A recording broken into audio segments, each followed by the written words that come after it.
भैरवपुर गांव का एक शांत और सुंदर चौराहा।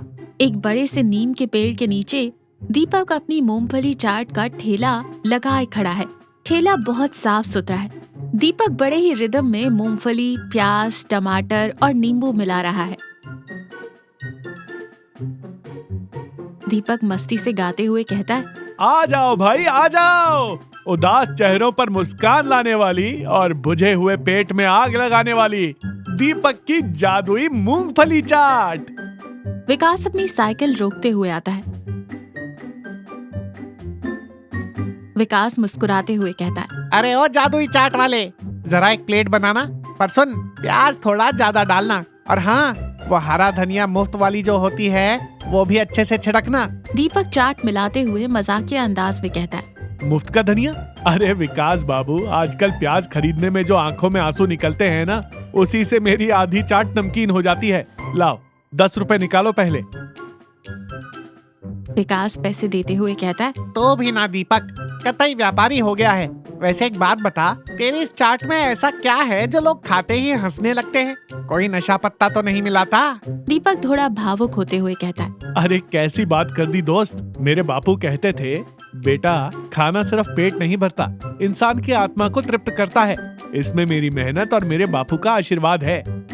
विकास चाट खाते हुए मजे लेते हुए कहता है, वाह भाई, आत्मा तो पता नहीं, पर मेरी जीभ जरूर तृप्त हो गई। ला थोड़ा नींबू और निचोड़ दे। अगली सुबह दीपक अपने ठेले के लिए सामान खरीदने निशा की दुकान पर आता है। दुकान पर निशा बैठी है और हिसाब किताब कर रही है। राम राम निशा बहन, जरा आधा किलो ताजा नींबू और वो अपना स्पेशल वाला भुना जीरा देना। निशा चश्मा ठीक करते हुए कहती है, राम राम, क्या बात है दीपक, आजकल तेरी चाट की खुशबू मेरी दुकान तक आ रही है। लेकिन सुन, आज नींबू महंगे हैं, 10 रुपए के 4 ही मिलेंगे। 10 के 4? अरे निशा बहन, तुम तो मेरी चाट का पूरा रस यही निचोड़ लोगी। थोड़ा तो रियायत करो, तुम्हारा पक्का ग्राहक हूँ मैं। निशा हंसते हुए कहती है, रियायत की बात मत कर। जब विकास तेरे ठेले पर मुफ्त की धनिया मांगता है, तब तो तू उसे बड़ा ज्ञान देता है। चल तेरे लिए 10 के 5 कर देती हूँ, खुश? तभी लाला जी माथे पर पसीना पोंछते हुए दुकान में आते हैं। उनका चेहरा उतरा हुआ है। अरे निशा, एक पैकेट सादे बिस्कुट देना, घर में बड़ी आफत आई हुई है। क्या हुआ लाला जी, आज इतने परेशान क्यों लग रहे हैं? आपकी तिजोरी की चाबी खो गई क्या? लाला जी चिढ़ते हुए कहते, मजाक मत कर दीपक, मेरे शहर वाले रिश्तेदार आए हुए हैं, एक नंबर के नक चढ़े हैं। जो भी खिलाओ मुंह सड़ा लेते हैं। कल समोसे खिलाए तो कहने लगे तेल ज्यादा है। आज शाम को उन्हें विदाई की दावत देनी है। समझ नहीं आ रहा क्या खिलाऊं जो सस्ता भी हो और वे चुपचाप खाकर चले जाएं। निशा मुस्कुराते हुए कहती है, तो लाला जी आप दीपक की मूंगफली चाट क्यों नहीं खिला देते? सस्ती भी है और ये दावा करता है कि इसे खाकर रोता हुआ इंसान भी हंसने लगेगा। लाला जी दीपक को शक की नजरों से देखते हुए कहते, मूंगफली की चाट दावत में? दीपक गर्व से सीना तान कर कहता है, लाला जी आप एक बार मौका तो दीजिए, मैं आपकी दावत में ऐसी चाट बनाऊंगा कि आपके रिश्तेदार उंगलियां चाटते रह जाएंगे। लाला जी कंजूसी दिखाते हुए कहते, देख ले दीपक, अगर उन्होंने शिकायत की तो मैं एक चवन्नी नहीं दूंगा, और हाँ पैसे मैं थोक के भाव से दूंगा। 200 रुपए में सब निपटाना पड़ेगा। दीपक थोड़ा आहत होता है पर अपनी कला पर विश्वास रखते हुए कहता है, पैसा कम है लाला जी, पर कोई बात नहीं, मैं ये काम पैसों के लिए नहीं, अपनी चाट की इज्जत के लिए करूंगा। शाम को ठेली आपके आंगन में होगी। लाला जी के घर के आंगन में कुर्सियां लगी हैं। 3-4 रिश्तेदार मुंह फुलाए बैठे हैं। माहौल बहुत बोरिंग और नीरस है। एक कोने में दीपक अपना ठेला लगाए पूरी ईमानदारी और लगन से चाट तैयार कर रहा है। वो मन ही मन प्रार्थना भी कर रहा है, बापू आज लाज रख लेना, आज बात पैसों की नहीं अपने हुनर की है। दीपक ताजी भुनी हुई मूंगफली, बारीक कटा प्याज, टमाटर, हरी मिर्च, निशा की दुकान का खास भुना जीरा और ढेर सारा नींबू मिलाता है। उसके ठेले से उड़ने वाली खट्टी मीठी और तीखी खुशबू से पूरे आंगन का माहौल ही बदलने लगता है। लाला जी डरते हुए दीपक के पास आते हैं और कहते हैं, भाई दीपक जरा मिर्च कम रखना, मेरे साड़ू भाई बहुत गुस्सा करते हैं, अगर उन्हें पसंद नहीं आया तो मेरा दिवाला निकल जाएगा। दीपक मुस्कुराते हुए पत्तों के दोनों में चाट सजाते हुए कहता है। आप बस बैठकर तमाशा देखिए लाला जी। दीपक खुद जाकर सबको चाट के दोने पकड़ाता है। रिश्तेदार दोना देखकर नाक सिकोड़ते हुए कहते हैं, ये क्या है लाला जी, दावत के नाम पर सड़क वाली मूंगफली? लाला जी सफाई देते हुए कहते हैं, अरे वो ये बहुत मशहूर है यहाँ की, एक बार चक्कर तो देखिए।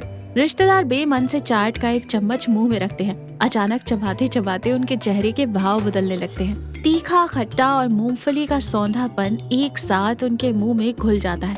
आंगन में एकदम सन्नाटा छा जाता है। दीपक और लाला जी सांस रोक कर खड़े हैं। अचानक रिश्तेदार जोर से मुस्कुराता है। वाह कमाल है लाला जी, कसम से मजा आ गया।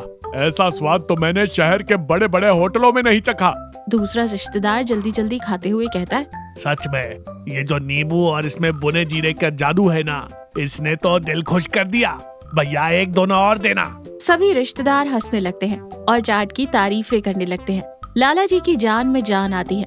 उनका सीना चौड़ा हो जाता है। लाला जी झूठी शान दिखाते हुए कहते हैं, देखा, मैंने कहा था ना, आपके लिए मैं कुछ खास ही मंगवाऊंगा। मेहमान खुशी खुशी विदा हो चुके हैं। आंगन में सिर्फ दीपक, लाला जी और विकास, जो दीपक की मदद करने आया था, वो खड़े हैं। दीपक अपना सामान समेट रहा है। तभी लाला जी खुश होकर दीपक के पास आते हैं और जेब से पैसे निकालते हुए कहते हैं, दीपक, आज तूने मेरी इज्जत बचा ली। वो नकचढ़े रिश्तेदार पहली बार हंसते हुए गए हैं।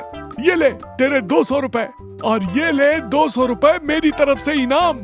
लाला जी दीपक को 400 रुपए देते हैं। दीपक सिर्फ अपने तय किए हुए 200 रुपए लेता है और बाकी वापस कर देता है और विनम्रता से कहता है, नहीं लाला जी, मैंने आपसे कहा था ना, मैं ये काम पैसों के लिए नहीं कर रहा था। आपने मेरे हुनर पर शक किया था। मुझे बस अपनी चाट की इज्जत बचानी थी। मेरे बापू कहते थे, जिस काम में बेईमानी और लालच आ जाए, उस खाने से बरकत और स्वाद दोनों उड़ जाते हैं। मेरी मेहनत की कीमत ये 200 रुपए ही है। लाला जी और विकास दोनों दीपक को हैरान और सम्मान की नजरों से देखते हैं। लाला जी को अपनी कंजूसी पर थोड़ी शर्म आती है। वो हाथ जोड़कर कहते हैं, तू बड़ा इंसान है दीपक। तेरी ठेली छोटी जरूर है, पर तेरा दिल बहुत बड़ा है। आज से मेरे घर का हर सामान तेरी ठेली से ही आएगा। सुबह का समय। दीपक, विकास और निशा दुकान के बाहर चाय पी रहे हैं। निशा हंसते हुए कहती है, तो लाला जी ने सच में तुझे फालतू पैसे देने चाहे और तूने मना कर दिया। तू तो बिल्कुल पागल है दीपक। अरे ये तो मैं बचपन से जानता हूँ। पर दीपक, सच सच बता भाई, तेरी इस चाट में वो जादुई मसाला आखिर है क्या? जो इंसान कल तक 10 रुपए के लिए बहस कर रहा था, उसने 200 रुपए कैसे छोड़ दिए? दीपक चाय का घूंट लेते हुए बहुत ही शांत और भावुक स्वर में कहता है, सुन विकास, कोई जादुई मसाला नहीं होता। ताजी सब्जियां तो निशा बहन भी बेचती हैं। असल बात है नियत। जब मैं वो मूंगफली मिलाता हूँ ना, तो मैं ये नहीं सोचता कि मुझे कितने पैसे मिलेंगे। मैं ये सोचता हूँ कि जो भी इसे खाए, उसकी दिन भर की थकान मिट जाए। जब तुम किसी को प्यार और ईमानदारी से कुछ खिलाते हो ना, तो उसमें स्वाद खुद ब खुद आ जाता है। यही मेरा जादुई मसाला है। विकास और निशा मुस्कुराते हैं। दीपक ठेले की तरफ बढ़ता है और अपनी वही जानी पहचानी आवाज लगाता है, आ जाओ भाई आ जाओ, दीपक की जादुई मूंगफली चाट। तो देखा, ईमानदारी, लगन और शुद्ध नियत से किया गया कोई भी छोटा काम दुनिया का सबसे महान और सम्मानजनक काम बन जाता है। असली जादू मिसालों में नहीं, परोसने वाले के प्यार और ईमानदारी में होता है।